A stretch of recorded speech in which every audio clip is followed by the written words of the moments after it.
ദേവാ, വേണ്ട, ഇതൊരു പ്രശ്നമാക്കരുത്. എനിക്ക് എനിക്ക് നിന്നെ വിശ്വാസമാണ്. നിന്റെ ഇന്നത്തെ കോട്ട കഴിഞ്ഞു. ഇനി നീ മിണ്ടരുത്, കേട്ടോടി സംശയരോഗി. ദേവാ, ഇങ്ങ് വാ, എഴുന്നേറ്റ്. അവൾക്ക് വേറെ ആരുടെ വാക്കും കേൾക്കാനില്ലാത്ത പോലെ വൃന്ദയുടെ വാക്കും കേട്ട് വന്നിരിക്കുന്നു. ഒറ്റ വീക്ക് വെച്ച് തരാനാണ് എനിക്ക് തോന്നുന്നത്. ദേവൻ ഗൗരിയെ എഴുന്നേൽപ്പിച്ചുകൊണ്ട് അവിടെ നിന്നും വീടിനകത്തേക്ക് നടന്നു.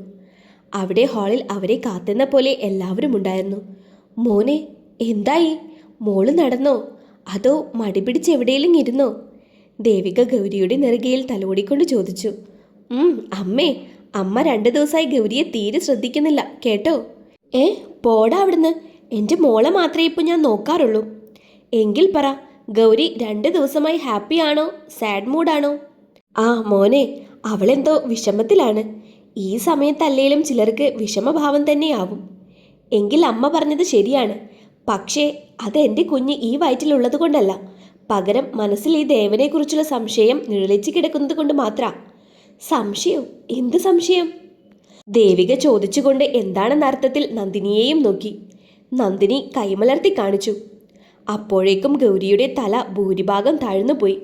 പറ മോളെ, എന്താ മോൾക്ക് ദേവനോടുള്ള സംശയം? ഗൗരി, നീ പറയുന്നോ അതോ ഞാൻ പറയണോ? ദേവാ, അവളൊരു കൊച്ചു കുഞ്ഞിനെ പോലെ വിളിച്ചു. പറ മോളെ, എന്താ? അമ്മേ. വേണ്ട വേണ്ട, നീ മുക്കി മുക്കി ഇന്ന് പറഞ്ഞു തീരില്ല. ഞാൻ പറഞ്ഞോളാം. എന്താ മോനെ ദേവാ, നിങ്ങൾ ആരേലും ഒരാൾ പറ. അമ്മേ, ആ അമ്മു ഇല്ലേ? എന്താ ഡാഡി? വന്നല്ലോ. ഡാഡി എന്താ എന്നെക്കുറിച്ച് പറയാൻ വന്നത്? മോളുടെ മമ്മി എവിടെ? മമ്മി? ദാ വരുന്നു. സ്റ്റെയർ ഇറങ്ങി വരുന്ന വൃന്ദയെ കാണിച്ചുകൊണ്ട് അമ്മു പറഞ്ഞു. വൃന്ദ, ഒന്നിങ്ങ് വന്നേ. ദേവൻ വിളിച്ചു. എന്താ ദേവാ? ഈ അമ്മുമോളുടെ അച്ഛൻ എവിടെയാ വൃന്ദ? അത് പിന്നെ അമ്മുവിൻ്റെ അച്ഛൻ. ഗൗരി പെട്ടെന്ന് പോവാനാഞ്ഞതും ദേവൻ അവളെ അവൻ്റെ മുന്നിലേക്ക് നിർത്തി അടക്കി പിടിച്ചു നിന്നു. നീ പോകാനായില്ല. നീ പോകാനാവുമ്പോൾ ഈ ദേവൻ പറയും. ദേവൻ്റെ കൈകളിൽ അവളൊരു പൂച്ചക്കുഞ്ഞിനെ പോലെ നിന്നു. പറ, അമ്മുവിൻ്റെ അച്ഛനെവിടെ? അമ്മുമോളുടെ ഡാഡി. എന്തേ, ഡാഡി ഇല്ലേ? അത് കേട്ടതും എല്ലാവരും ഷോക്കായി നിന്നു. ദേവനിൽ നിന്നും അങ്ങനെയൊരു ചോദ്യം ആരും മുൻപ് കേട്ടിട്ടില്ല. ഡാഡി ഇല്ലാത്ത കുഞ്ഞാണോ അമ്മു? അതോ ആരാണെന്ന് നിനക്കറിയില്ലേ? ദേവാ, സ്റ്റോപ്പ്. ഞാനങ്ങ് പേടിച്ചു. പറയടി, ആരാ അമ്മുവിൻ്റെ ഡാഡി? മതി ദേവാ, ഒന്ന് നിർത്ത് നിന്റെ നാടകം. നാടകോ? എന്ത് നാടകം? എന്ത് നാടകമെന്നോ? നീ എന്ന നാടകത്തിന് ഇവിടെ തിരശീല വീഴാൻ പോവുകയാണ്. ഞാനായിട്ട് ആരെയും ബുദ്ധിമുട്ടിക്കണമെന്ന് കരുതിയതല്ല. എന്നിട്ടും നിന്റെ ഈ ഭാര്യയാണ് എന്നെയും മകളെയും ഇങ്ങോട്ടേക്ക് കൊണ്ടുവന്നത്. വൃന്ദ, കിടന്നെടുത്ത് കിടന്ന് ഉരുളരുത്. എനിക്കറിയേണ്ടത് അമ്മുവിൻ്റെ ഡാഡി ആരാണെന്ന് മാത്രമാണ്. അത് നീയാണ് ദേവാ. ആ ഉത്തരം ആ വീടിനെ കീഴ്മേൽ മറിക്കുന്നത് പോലെ 2 അമ്മമാർക്കും തോന്നി. ദേവിക ദേവനെയും നന്ദിനി ഗൗരിയെയും നോക്കി. അവളുടെ കണ്ണുകൾ നിറയുന്നുണ്ട്, ചുണ്ടുകൾ വിതുമ്പുന്നുണ്ട്. എന്നിട്ടും കടിച്ചു പിടിച്ചു നിൽക്കുന്നത് ദേവനിലുള്ള വിശ്വാസത്തിൽ മാത്രമാണ്. ദേവാ, നിനക്ക് ഓർമ്മയുണ്ടോ നമ്മുടെ ഫൈനൽ പാർട്ടി? അന്ന് നീ നല്ലതുപോലെ ഡ്രങ്ക്സ് യൂസ് ചെയ്തിരുന്നു. അന്ന് നൈറ്റ് നീ എൻ്റെ കൂടെ ആയിരുന്നു. മദ്യലഹരിയിൽ അന്ന് നമ്മൾ. അവളുടെ സംസാരത്തിന് തടയിട്ടുകൊണ്ട് ദേവൻ ഇടം കൈ കൊണ്ട് മതി എന്ന അർത്ഥത്തിൽ ഉയർത്തി. വലങ്കൈ അപ്പോഴും ഗൗരിയിൽ തന്നെയായിരുന്നു. വിശ്വസിക്കാൻ പറ്റാവുന്ന ഒരു നുണ നിനക്ക് കെട്ടിച്ചമയ്ക്കാമായിരുന്നില്ലേ? ദേവൻ ചോദിച്ചു. നുണ അല്ല, നീയാണ് എൻ്റെ മോളുടെ അച്ഛൻ. ദയനീയമായി ഗൗരി നിറകണ്ണുകൾ ഉയർത്തി ദേവനെ നോക്കി. ആ നോട്ടത്തിൽ എന്തെങ്കിലും സത്യമുണ്ടോ എന്ന ചോദ്യം ഉണ്ടായിരുന്നു. അന്ന് ഞാൻ ഡ്രഗ്സ് യൂസ് ചെയ്തിരുന്നു. പക്ഷേ നീ പറഞ്ഞ നുണകൾ സംഭവിച്ചിട്ടില്ല. തെളിവുകൾ ഞാൻ നിരത്താം. വൃന്ദ ദേഷ്യത്തിൽ മുകളിലേക്ക് പോയി. അതുകൂടെ കേട്ടപ്പോൾ ഗൗരിക്ക് സഹിക്കാനായില്ല.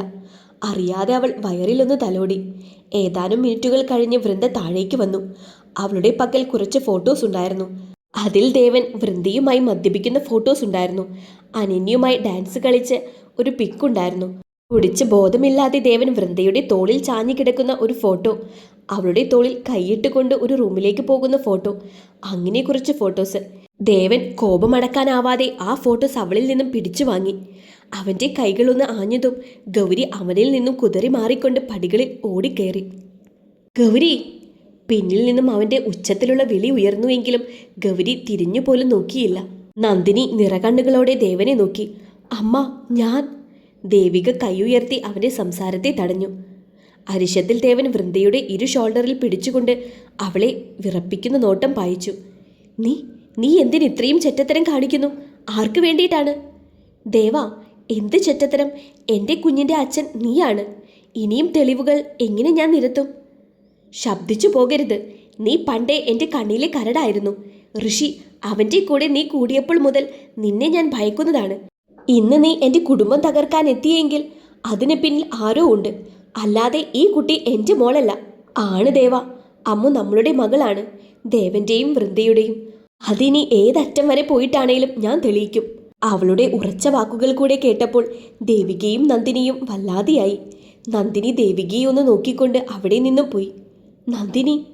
ദേവിക വിളിച്ചു എങ്കിലും നന്ദിനി തിരിഞ്ഞു നോക്കിയില്ല. മകളുടെ മനസ്സിനെ വേദനിപ്പിച്ചാൽ ഏതമ്മയ്ക്കാണ് സഹിക്കുക? ഡാഡി, ഇപ്പം മനസ്സിലായില്ലേ ഡാഡിയാണ് എൻ്റെ ഡാഡി എന്ന്? അമ്മുവിൻ്റെ സംസാരം ദേവനിൽ അരിശം തീർത്തു.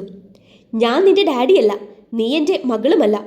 വൃന്ദയെ തള്ളി മാറ്റിക്കൊണ്ട് ദേവൻ മുകളിലേക്ക് ഓടിക്കയറി. ആൻറ്റി, ഇത്രയും കണ്ടിട്ടും ആൻറ്റി എന്താ ഒന്നും പറയാത്തെ? ദേവിക കത്തുന്ന നോട്ടം വൃന്ദയിൽ പായിച്ചുകൊണ്ട് അവിടെ നിന്നും പോയി. ഇതേ സമയം ഗൗരി ദേവന്റെ റൂമിൽ ഇല്ലായിരുന്നു. അവൾക്ക് ദേവൻ ആദ്യം നൽകിയ റൂമിൽ കയറി വാതിലടച്ചിരിപ്പായിരുന്നു. ഗൗരി, ഒന്ന് തുറക്ക് പ്ലീസ്, എനിക്ക് പറയാനുണ്ട്. നീയല്ലാതെ ആരാ എനിക്ക് പറയാനുള്ളത് കേൾക്കുന്നത്? പ്ലീസ് ഗൗരി.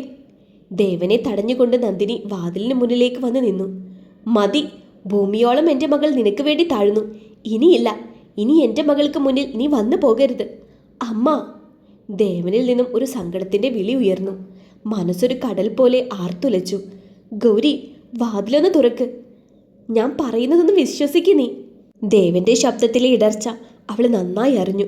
എന്നിട്ടും എന്തോ അവളിൽ അവനെ കാണണം, അവൻ്റെ ഭാഗം കേൾക്കണമെന്ന് തോന്നിയില്ല. മനസ്സും ശരീരവും തകർന്ന് ദേവൻ അവൻ്റെ റൂമിലേക്ക് നടന്നു. അവിടെ അമ്മു ഉണ്ടായിരുന്നു. ഡാഡി, ഞാനിന്ന് ഡാഡിയുടെ കൂടെയാണ്. ദേവൻ അവൻ്റെ കയ്യിൽ കിട്ടിയ എല്ലാം നിലത്തേക്കെറിഞ്ഞ് ഉച്ചത്തിൽ അലറി. അമ്മു ഭയത്തോടെ അവിടെ നിന്നും പുറത്തേക്കൂടി. പിറ്റേന്ന് രാവിലെ രാത്രി ഉറക്കം ദേവനെ ഒന്ന് തിരിഞ്ഞു പോലും നോക്കിയില്ല. രാവിലെ ഉണർന്ന് ഗൗരിയുടെ റൂമിൻ്റെ വാതിലിനടുത്തേക്ക് നടന്നു. റൂമിൻ്റെ വാതിൽ മലർക്കെ തുറന്നു തന്നെ കിടക്കുന്നുണ്ട്. അതിയായ സന്തോഷത്തിൽ അവളെ പറഞ്ഞു മനസ്സിലാക്കാമെന്ന ഉദ്ദേശത്തിൽ റൂമിലേക്ക് കയറിയതും അവിടെ ശൂന്യമാണ്. താഴേക്ക് പോയിട്ടുണ്ടാകും ചിലപ്പോൾ. അവൻ താഴേക്കിറങ്ങി നടന്നു. ദേവിക തലയ്ക്ക് കൈകൊടുത്ത് ഇരിപ്പുണ്ട്. അമ്മ, ഗൗരി. ദേവിക മറുപടിയൊന്നും പറഞ്ഞില്ല. അമ്മ, ഗൗരി എവിടെയെന്ന്? അറിഞ്ഞിട്ടെന്തിനാ? ഇനിയും ആ പാവത്തിനെ ഉപദ്രവിക്കാനാണോ? അമ്മ! പെട്ടെന്നാണ് അവൻ്റെ മുന്നിലേക്ക് ചായക്കപ്പ് നീട്ടി കൈകൾ വന്നത്. ഗൗരിയാണെന്ന് തോന്നി ചിരിയോടെ ദേവൻ മുഖത്തേക്ക് നോക്കി. അവിടെ വൃന്ദയാണ് അവൻ കണ്ടത്. ചായക്കപ്പ് ഒറ്റ തട്ടായിരുന്നു. ആ പ്രവൃത്തിയിൽ വൃന്ദ ഭയന്ന് പിന്നിലേക്കാഞ്ഞു. മേലിൽ ഇത് ആവർത്തിക്കരുത്. ഗൗരി, ഗൗരി! അവൻ ഉച്ചത്തിൽ വിളിച്ചു. വിളിക്ക് മറുപടി നൽകാൻ ദേവിക എഴുന്നേറ്റു. അവരിവിടെയില്ല. ഒരു ഞെട്ടലിൽ ദേവൻ തിരിഞ്ഞു നോക്കി. അതെ, ഗൗരിയും നന്ദിനിയും ഇവിടെ നിന്നും പോയി. പോയോ? എങ്ങോട്ട്? അറിയില്ല. എങ്ങോട്ടേലും പോയിക്കോട്ടെ. ഇനിയെങ്കിലും ആ കുഞ്ഞ് കുറച്ച് സമാധാനത്തോടെ ജീവിക്കട്ടെ. ദേവിക ഏങ്ങലോടെ അവിടെ നിന്നും പോയി. അമ്മ, എവിടെ പോയെന്ന് പറ. ദേവൻ സോഫയിലേക്ക് ചാഞ്ഞു. ദേവ, പോയത് പോട്ടെ, നിനക്ക് ഞാനും. അത് പറഞ്ഞു തീരും മുന്നേ വൃന്ദയുടെ കരണം പുകച്ചുള്ള ഒരു അടിയായിരുന്നു അവിടെ. ആ! മിണ്ടി പോകരുത്. നിന്നെപ്പോലെയുള്ള അഴിഞ്ഞാട്ടക്കാരികൾക്ക് സ്നേഹത്തിൻ്റെ വില എന്താണെന്നറിയില്ല. അത് ഉള്ളിടത്ത് സംസാരിക്കാൻ വന്നു പോകരുത്. ദേവൻ കോപത്തോടെ അവിടെ നിന്നും ഫോണും എടുത്ത് പുറത്തേക്ക് പോയി. അവൻ്റെ അറിയിപ്പ് കിട്ടിയതും ഗാർഡ്സ് എല്ലാം അവരെ തിരഞ്ഞു തുടങ്ങിയിരുന്നു. ഇതേ സമയം, അമ്മ, എന്തിനാ ഇങ്ങനെയൊരു തീരുമാനം? ദേവനെ എനിക്ക് വിശ്വാസമാണ്. അദ്ദേഹത്തെ ഒന്ന് കേൾക്കാൻ പോലും നിങ്ങൾ അനുവദിച്ചില്ലല്ലോ. മോളെ ഗൗരി, നിനക്ക് ഇത്രയും പോരെ? ഇനിയും എന്തിനാണ് അവൻ്റെ കൂടെ ജീവിച്ച് മനസ്സും മരവിപ്പിച്ച് നടക്കുന്നത്? ഈ കുഞ്ഞിനെ നിനക്ക് വേണ്ടേ മോളെ? അമ്മേ, ദേവൻ അങ്ങനെയൊന്നും ചെയ്യില്ല. എങ്കിൽ പിന്നെ ആ പെണ്ണ് കാണിച്ച തെളിവുകൾ എന്താ? നീ തന്നെ പറ. അതിന് ഗൗരിയുടെ പക്കൽ മറുപടി ഉണ്ടായിരുന്നില്ല. ഗൗരിയും നന്ദിനിയും പൂനെക്കടുത്തുള്ള നന്ദിനിയുടെ സഹോദരൻ്റെ വീട്ടിലേക്കായിരുന്നു യാത്ര. അമ്മ, എന്നാലും ദേവനെ ഒന്ന് കേൾക്കാതെ ഞാൻ. മിണ്ടരുത്, മതി, എല്ലാം മതി. അവൻ നിന്നെ കൊല്ലാതെ കൊന്നുകൊണ്ടിരിക്കുവാണ്. ഇനിയും അമ്മയ്ക്കത് കണ്ടു നിൽക്കാനാവില്ല.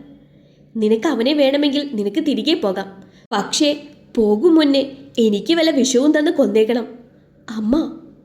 പിന്നീട് നന്ദിനി ഒന്നും മിണ്ടിയതുമില്ല.